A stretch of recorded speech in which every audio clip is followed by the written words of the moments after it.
There's a moment in every crisis when your mind starts to race, your heart beats faster, and your body stiffens as if the world has suddenly become dangerous. It might be a harsh word, an unexpected failure, or just life collapsing out of rhythm. In that instant, your nervous system takes command. You stop thinking, you start reacting. This is the moment where calm feels impossible. But what if peace wasn't something you needed to find after chaos? What if it was something you could trigger in the middle of it? That's the idea behind what I call the peace trigger, a psychological and physiological mechanism that allows you to regulate your emotions in real time, no matter what's falling apart around you. Because calmness isn't the absence of problems, it's mastery over reaction. To understand the peace trigger, you have to first understand what's happening inside your body when things go wrong. Every emotional reaction is biological.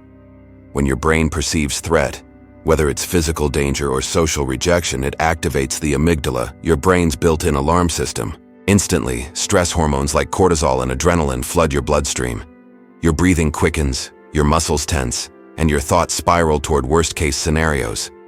This is the fight, flight, or freeze response, a survival system designed for predators and danger, now triggered by emails, arguments, or traffic jams.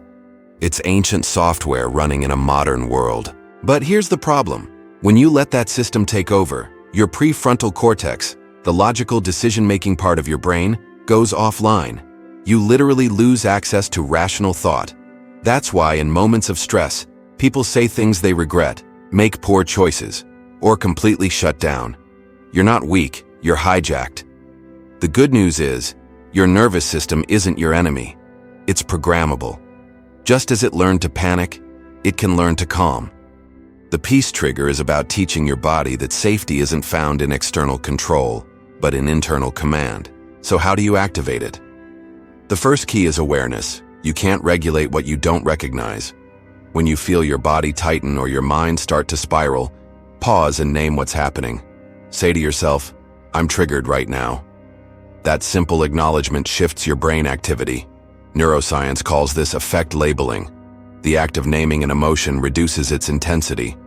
By identifying what you feel, you move control from the amygdala back to the prefrontal cortex. It's like taking the steering wheel back from your survival instincts. The second key is breath. It sounds too simple, but breath is the remote control of the nervous system. When you slow your breathing, you send a signal to your vagus nerve, the body's main calming pathway, that the danger has passed. Try this. Breathe in for 4 seconds, hold for 2, exhale for 6. That long exhale activates the parasympathetic nervous system, the body's rest and digest state. Within 30 seconds, your heart rate slows, your muscles release, and your mind begins to clear. It's not magic, it's biology. The same mechanism that prepared you to fight can also bring you home to peace. But the peace trigger isn't just physical, it's also psychological.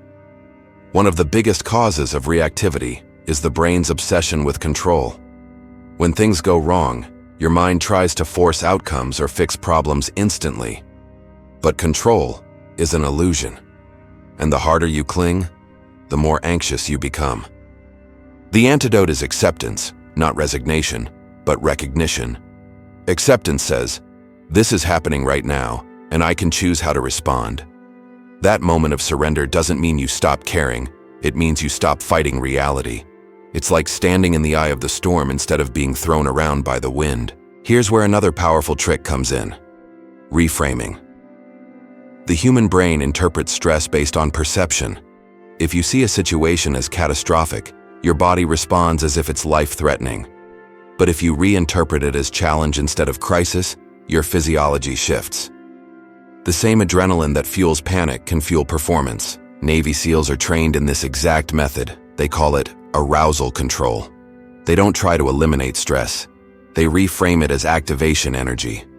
You can do the same by asking, what if this isn't happening to me but for me? That single thought turns chaos into training, pain into growth, and pressure into purpose. Another dimension of the peace trigger is grounding, bringing your attention out of your racing mind and back into your body. One simple grounding technique is the 5-4-3-2-1 method. Name 5 things you can see, 4 things you can touch, 3 things you can hear, 2 things you can smell, and one thing you can taste. This anchors your awareness to the present moment, pulling you out of mental spirals. Because anxiety lives in the future, and regret lives in the past, but peace only exists now. The more you return to the now, the stronger your peace trigger becomes. Let's take it deeper. Emotional reactivity isn't just about biology, it's also about identity. When something goes wrong, your ego steps in to defend the self-image you've built. You take things personally because your mind equates mistakes, criticism, or rejection with threat to your worth. But your worth isn't on trial every time something fails.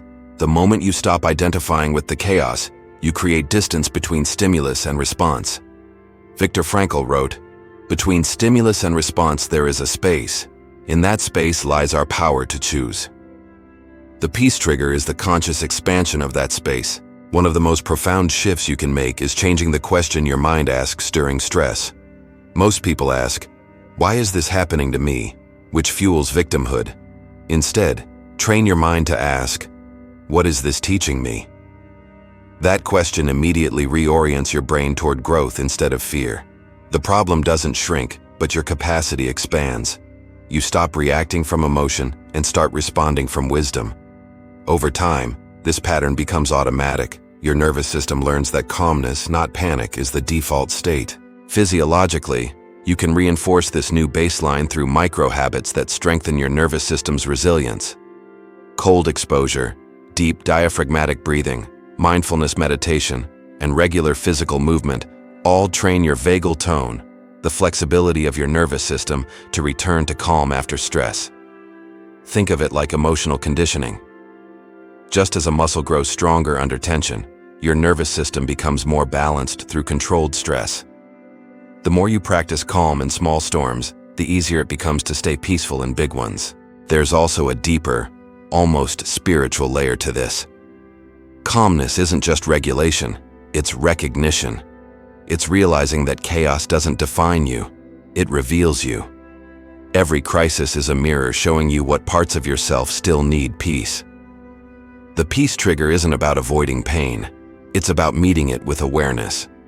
Because when you can stay still in the presence of discomfort, fear loses its grip. You stop trying to escape life and start experiencing it fully, exactly as it is. Imagine walking through life knowing that no matter what happens, you can return to calm within seconds. That's not denial, it's emotional mastery. You're no longer a puppet pulled by circumstances. You're the observer who decides how to dance with them. You can sit in traffic without rage, face rejection without collapse, handle loss without breaking. You feel everything, but you're enslaved by nothing. The peace trigger is not a switch you find once. It's a skill you build through repetition. Every moment of irritation, every rush of fear, every burst of anger is another chance to practice. Over time, you'll notice something extraordinary. Situations that once hijacked you will barely move you. Not because you're detached, but because you've trained your nervous system to trust your own strength. You've taught your mind that peace isn't conditional on circumstance. It's an inner state you can summon at will. So the next time everything goes wrong, pause. Don't react. Don't fight. Breathe. Name what's happening and remind yourself. This feeling isn't danger, it's energy. Let it move through you without letting it control you. In that space between chaos and calm lies the most powerful realization you'll ever experience. That peace isn't something the world gives you. It's something you trigger from within. And once you've learned to do that, the world can shake, but you will not. Because peace, real peace, is not found in still waters. It's found in the unshakable center of your own storm.